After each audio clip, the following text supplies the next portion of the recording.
Bad hair day does not mean no video. Welcome back, guys, and welcome back to another video on the channel.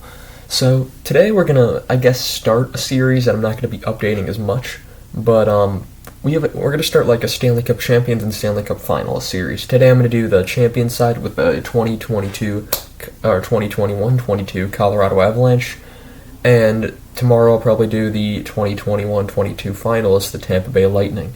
So let's get right into this. So Colorado during the regular season, after bitter disappointment last season, they were the President's Trophy winner. They steamrolled St. Louis in the first round. Then they were up 2-0 against Vegas, and then Vegas came back and beat them in 4 straight. And they went 56-19-7, records all across the board. First in the West with 119 points, second in the league only behind Florida by 3 points. Third in goals for, seventh in goals against around their league. Coach Jared Bednar, who took over in 2016-17, was their coach.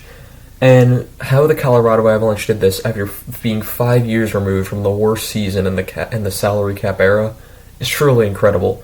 They went 22-56-4, I think it was. And here they are 5 years later, winning the Stanley Cup. Truly incredible, with a lot of the same names still on there. So I fit as many as I could. You can see it kind of cuts off down here because the desk gets in the way. But yeah, we're gonna go through this. I'll still read off whatever's not on there.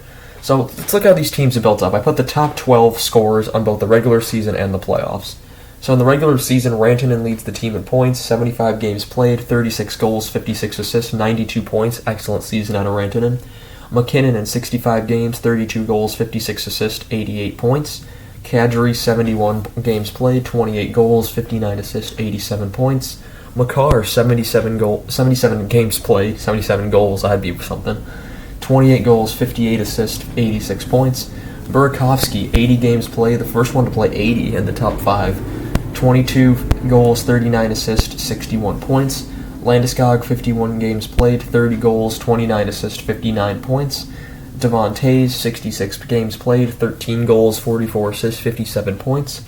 Nichushkin, 62 games played, 25 goals, 27 assists, 52 points. And then it kind of falls off a little bit. You have JT Compher, 70 games played, 18 goals, 15 assists, 33 points. Alex Newhook, 71 games, 13 goals, 20 assists, 33 points. Samuel Girard, 67 games, 5 goals, 23 assists, 28 points. And Eric Johnson, who in 77 games, 8 goals, 17 assists, 25 points. In the regular season, Darcy Kemper in 57 games went 37, 12, and 4. Pavel Francouz in 21 games, 15, 5, and 1. So pretty excellent all around there. It's funny is only one member of this team in the top 12 had 80 games played, at least. No one played a full season. This team was not very healthy during the year, but they just kept winning. It was pretty incredible how they're doing it. Now in the playoffs, it's the order changes a bit, and there's 3 players on this side during the regular season that are not here on this side. So Makar in 20 games, 8 goals, 21 assists, 29 points, wins the Norris, won the Calder's rookie year, won the Hobey Baker in college, won the Stanley Cup, won the Conn Smythe. He's already a Hall of Famer, you could say. 86-point season. He's a Hall of Famer already, you could say. My hair is just awful today. Rantanen in 20 games, 5 goals, 20 assists, 25 points. He stepped back from his goal-scoring route and then just started passing the puck to everyone, and everyone else kept scoring. McKinnon in 20 games, 13 goals, 11 assists, 24 points. Landeskog in 20 games, 11 goals, 11 assists, 22 points. Nichushkin, 9 goals, 6 assists, 15 points in 20 games. So you see the top 5 here, and only 2 of the 12 on this side did not play the full playoffs. Injuries those who were most injured missed a few games. Kadri, of course, had surgery. Burakovsky missed a bunch of the finals. And Cogliano missed a few games with the broken thumb. He's not on the board in the top 12, but he was another one. Injuries kind of plagued this team, but in the playoffs, a lot of them played through injury.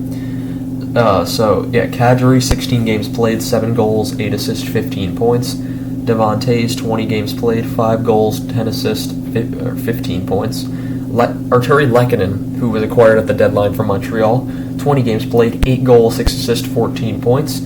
Byram, 20 games played, 0 goals, 9 assists, 9 points. So Byram, he wasn't in the regular season. Here he is in the playoffs, making his mark. No goals, but still showing that upside as a defenseman. Comfort, 20 games, 5 goals, 3 assists, 8 points. Burakovsky in 12 games, 3 goals, 5 assists, 8 points. And Josh Manson, who was acquired from Anaheim at the deadline, 3 goals, 5 assists, 8 points. So let's look at their teams they played against. They swept Nashville in round 1 in a sweep in 4 games. Pretty dominant series, 7-2, 2-1 in OT. Makar got the winner in that one, 7-3 and 5-3. Connor Ingram nearly stole game 2 for Nashville, but Colorado just did not allow Nashville anything. They had, I'm pretty sure, almost more than doubled the shots that Nashville had.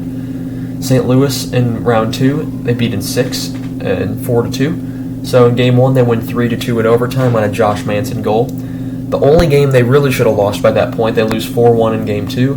In games 3 and 4, they win 5-2 and 6-3 in St. Louis. In game 5, they're up 3-0, and they blow that lead. And then with about 2.5 minutes left, McKinnon scores and gets the hat trick to make it 4-3. And then they tie it. I don't remember who tied it for St. Louis. And then they go to overtime, and Tyler Bozak gets the winner for St. Louis, and it gives St. Louis the win 5-4. That doesn't demoralize them at all. They go back to St. Louis, they win 3-2, and they move on to the conference final. In Edmonton, they sweep them 4-0. Game 1, they win 8-6. That was a lot. And not to mention in St. Louis, Kadri also had a hat trick, I believe it was in Game 4 after everything that happened there. So yeah, against Edmonton, 8-6, 4-0. 4-2, and 6-5 in OT, and at this time it's Arturi Lehkonen getting the OT winner, sending his team to the Stanley Cup final for the 2nd straight year. He did it against Vegas and Montreal, and now he does it here with Colorado to send them to the final against Edmonton. And you see like all these deadline acquisitions that kind of help them along the way. Josh Manson gets the OT winner in Game 1 against St. Louis. Lehkonen gets the OT winner in Game 4 against Edmonton. Darren Helm, although he wasn't a big contributor, and he scores with 2 seconds left to put them in the 3rd round against St. Louis. Wasn't a huge contributor, but his experience, he was one of the 2 players on the team to have won a cup with the 2008 Red Wings. Burakovsky, the only other with the 2018 Capitals. So he played a leadership role, and he also sent his team to the conference final. So Darren Helm, pretty good. They acquired Nico Sturm at the deadline. He had a big goal in the final. Not a big goal, but he got caught. He had a convenient bounce in the final that basically allowed Colorado to win Game 4. Colorado had a lucky Game 4 that day. And so yeah, their deadline acquisitions were key contributors in this run as well. And then we go to the final where it's they're going for the three-peat Tampa Bay Lightning. They win 4-2 in Game 1. Or no, they win the series 4-2, and they win Game 1 4-3 in overtime. That time it's Andre Burakovsky getting the winner. They win 7-0 in Game 2. Absolute destruction. They lose Game 3 6-2, even though I thought they played better. But then they win Game 4 3-2 in overtime. This time it's Nazem Kadri right off. He did not play in the first 3 games. He comes in, gets the winner right there, puts his team up 3-1. And then in Game 5, Colorado plays better again, and they should have won that series in 5. And Tampa wins 3-2 with a late goal by Andre Palat, who we'll talk about in the next video. And then the Tampa Bay Lightning, on the verge of elimination once again. At home, they score first at Stamkos, but then Colorado rallies. They win that one 2-1, and they walk away with the Stanley Cup, becoming the only team to now be 3-0 in the Stanley Cup final and have multiple Cup wins undefeated in the final. There's teams with obviously just like 1-0. I'm pretty sure who would be 1-0. I'd have to think about that. I can't really think about that. But yeah. So that's the 2021-2022 champion Colorado Avalanche. Other news across the league: Craig Anderson re-signed with Buffalo from my hometown. So it's cool. He's still playing at like 41. Then you have Kevin Fiala, who was traded to the Kings for their first round pick and a prospect. So we'll see how that trade goes down. And Ilya Mikheyev is on the trade market right now. His rights are. So we'll see if anything goes down there. But yeah, I want to thank you all for watching. Oh yeah, I forgot to mention Kemper in 16 playoff games went 10-4. 16 he appeared in 16 10-4. And then Francois appeared in 7, went 6-0. Fantastic out of them. Kemper's a UFA, so we'll see how that works out. And I have to be fair, out of all these players, there are a bunch of UFAs here. We have Nichushkin, we have Kadri,